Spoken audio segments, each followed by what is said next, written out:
आज साबिक सदर आसिफ अली जरदारी की अपने खिलाफ 3 ज़िमनी रेफरेंसेस खारिज करने की दरख्वास्त मुस्तरद हो गई है और इम्कान जाहिर किया जा रहा है कि आसिफ अली जरदारी पर 28 सितंबर को फर्द जुर्म आयद हो सकती है। इस्लामाबाद की इंसाफ अदालत ने आज साबिक सदर की पाक लेन, मनी लॉन्ड्रिंग और ठट्टा वाटर सप्लाई स्कीम केस में ज़िमनी रेफरेंस के खिलाफ दरख्वास्त मुस्तरद कर दी और कहा कि रेफरेंसेस पर ट्रायल जारी रखा जाएगा और साबिक सदर पर फर्द जुर्म आयद की जाएगी। आसिफ अली जरदारी समेत तमाम मुल्जिमान को 28 सितंबर यानी पीर के रोज तलब कर लिया गया है और इम्कान है कि मुल्जिमान पर फर्द जुर्म आयद कर दी जाएगी। अहम बात यह है कि इन तीनों रेफरेंसेस का ताल्लुक जाली अकाउंट्स केस से है, जिसमें गुज़िश्ता 5 बरस से तहकीकात हो रही हैं। पहले FIA ने तहकीकात की, फिर मामला सुप्रीम कोर्ट गया, सुप्रीम कोर्ट के हुक्म पर JIT बनी, फिर उस JIT ने 16 रेफरेंसेस दायर करने की सिफारिश की। इसके बाद सुप्रीम कोर्ट ने यह मामला NAB के पास भेज दिया और अब NAB एक एक करके रेफरेंस दायर कर रहा है। जाली अकाउंट्स केस की JIT ने बताया था कि मनी लॉन्ड्रिंग करने के लिए 32 जाली अकाउंट्स खोले गए, जिनके जरिए 42 अरब रुपए की ट्रांजैक्शंस की गई। 32 जाली अकाउंट्स को चलाने के लिए ओमनी ग्रुप ने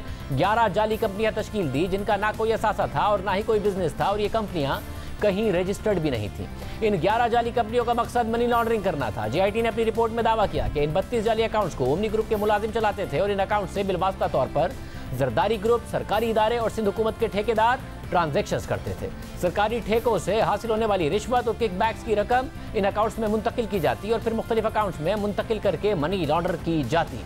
गुज़िश्ता साल जनवरी में अदालत ने NAB को 2 माह दिए थे, अब 1.5 साल से ज़्यादा हो गया है मगर तहकीकात मुकम्मल नहीं हुई हैं। NAB ने 9 सितंबर को एक रिपोर्ट जारी की, जिसके मुताबिक जाली अकाउंट्स के 43 कुल केसेस हैं, जिनमें से अब तक 10 रेफरेंसेस एहतसाब अदालतों में दायर किए जा चुके हैं, जबकि 12 केसेस इन्वेस्टिगेशन के मरहले में हैं और 21 केसेस इनमें इंक्वायरी जारी है। NAB के मुताबिक साबिक सदर आसिफ अली जरदारी 4 केसेस में मुलजिम नामजद हैं। साबिक वज़ीर आज़म नवाज शरीफ के खिलाफ एक केस है जो तोशाखाना केस है, जिसमें यूसुफ गिलानी भी मुलजिम नामजद हैं। इसी तरह NAB के मुताबिक एक केस फरियाद तालपुर के खिलाफ है। NAB के मुताबिक साबिक सदर आसिफ अली जरदारी, फरियाद तालपुर, ओमनी ग्रुप, बिलाल शेख, हुसैन लवाई समेत 52 मुल्जिमान को गिरफ्तार किया, जबकि प्ली बारगेन और इराजी की मद में अब तक NAB ने 23 अरब से जायद की रकम वसूल की है, जबकि 64 मुल्जिमान के वारंट गिरफ्तारी जारी किए गए, जिनमें से 12 मुल्जिमान को इश्तिहारी करार दिया गया है। अब आसिफ अली जरदारी के खिलाफ 3 रेफरेंसेस में कार्रवाई आगे बढ़ेगी। अगली समाअत 28 सितंबर को होगी। प्रोग्राम में एक ब्रेक शामिल करते हैं, एक मज़बूत खबर आपके सामने रखेंगे एक ब्रेक के बाद।